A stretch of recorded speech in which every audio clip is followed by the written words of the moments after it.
Merci Chantal. Bonjour à tous. Je remercie le FIEF de me recevoir aujourd'hui.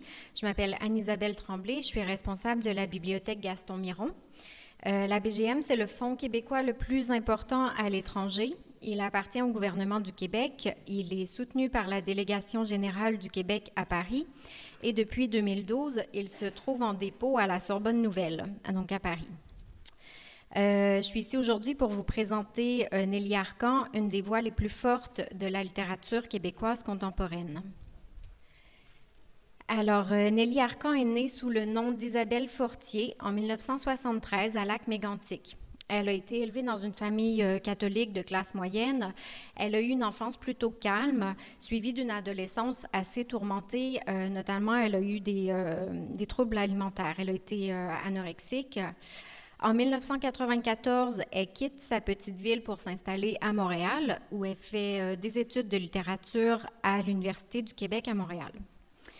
Elle a rencontré un succès phénoménal avec son premier roman Putain et elle est instantanément devenue une personnalité très médiatisée. Elle s'est suicidée, comme le disait Chantal, en 2009 à l'âge de 36 ans.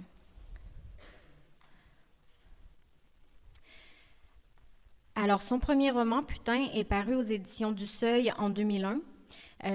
Comme je vous disais, elle a connu un succès immense en France et au Québec. Elle a été finaliste au prix Médicis et Femina, ce qui est une véritable consécration pour un premier roman.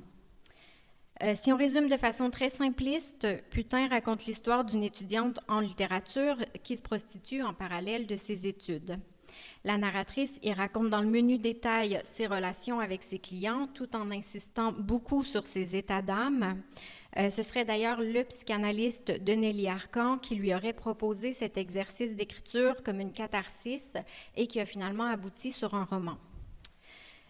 Putain, c'est un livre qui a fait scandale à sa parution, à la fois par son sujet, aussi par tout ce qui a entouré l'œuvre. Donc, vous voyez, ça, c'était la réédition en format poche, mais bon, on n'a pas lésiné sur les effets.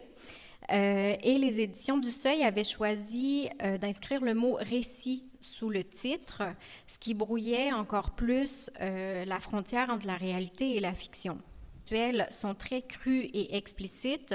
On ne peut pas vraiment parler d'une littérature érotique puisque Nelly Arcan n'avait pas le but d'exciter son lecteur et un peu en deux catégories. Alors d'un côté, il y a les larves, c'est les femmes un peu vieillissantes qui n'ont plus de désir et qui ne sont plus désirées. Donc elle associe beaucoup sa mère à cette catégorie. Et la catégorie des schtroumpfettes, qui n'ont rien d'autre à faire que de s'occuper de leur coquetterie. Et surtout, et ça c'était le grand fantasme de Nelly Arcan, la schtroumpfette, elle est unique en fait, elle est seule et elle a tous les schtroumpfs autour d'elle qui n'ont Dieu que pour elle. Donc voilà, je fais un peu le tour très rapidement de l'œuvre et des thématiques de Nelly Arcan. Donc j'espère que je vous ai donné envie de la lire et si vous avez des questions, ça me fera plaisir d'y répondre.